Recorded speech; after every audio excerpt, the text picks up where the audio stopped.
हर हर महादेव। यह तो सभी जानते हैं कि भगवान शिव ने अपने पुत्र गणेश का सिर काटा था और इसको लेकर बहुत सी पौराणिक कथाएं भी प्रचलित हैं। ऐसा कहा जाता है कि जब उनके पुत्र गणेश ने उन्हें माता पार्वती से मिलने के लिए मना कर दिया, तो क्रोध में आकर महादेव ने अपने पुत्र गणेश का सिर काट दिया था। लेकिन इसके पीछे एक और बड़ा कारण था।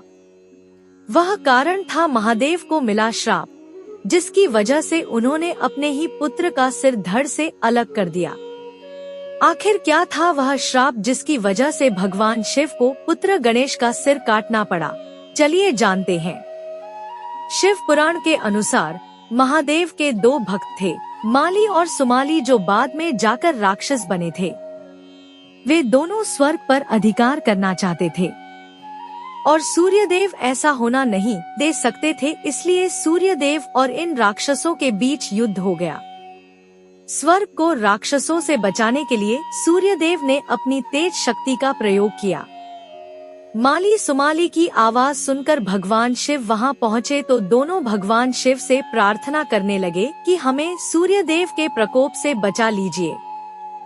शिवजी ने भक्तों को बचाने के लिए सूर्यदेव पर त्रिशूल से प्रहार कर दिया और इस प्रहार से गिरकर सूर्य मरणासन्न हो गए। अपने पुत्र सूर्यदेव को उस अवस्था में देख महर्षि कश्यप ने क्रोध में आकर भगवान शिव को श्राप दे दिया कि जिस प्रकार तुमने मेरे प्रिय पुत्र को मारा है, ठीक उसी प्रकार तुम भी अपने पुत्र को स्वयं मारोगे। बाद में महर्षि कश्यप के इसी श्राप के कारण ऐसा संयोग बना जिसके चलते शंकर को अपने पुत्र गणेश का सिर काटना पड़ा था। पौराणिक कथाओं के अनुसार एक बार जब माता पार्वती स्नान करने के लिए जा रही थी तो उन्होंने पुत्र गणेश को किसी को अंदर प्रवेश न करने का आदेश दिया। माता की आज्ञा का पालन करने के लिए गणेश द्वार पर ही पहरा देने लगे।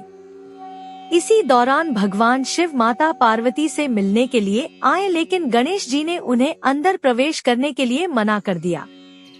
शिवजी ने पुत्र गणेश से कितनी बार रास्ते से हटने का आग्रह किया, लेकिन गणेश नहीं माने। इससे भगवान शंकर बहुत क्रोधित हुए और अंत में आकर उन्होंने अपने त्रिशूल से गणेश का मस्तक शरीर से अलग कर दिया।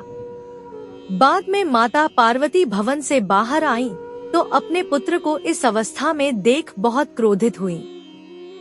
भगवान शिव का जब पता चला कि गणेश उनके ही पुत्र थे, जिसके बाद उन्हें बहुत पछतावा हुआ। माता पार्वती के अनुरोध करने पर कि मेरे पुत्र को फिर से जीवित करिए, तब भगवान शंकर ने गणेश के शरीर पर एक हाथी का मस्तक लगाकर जीवित कर दिया।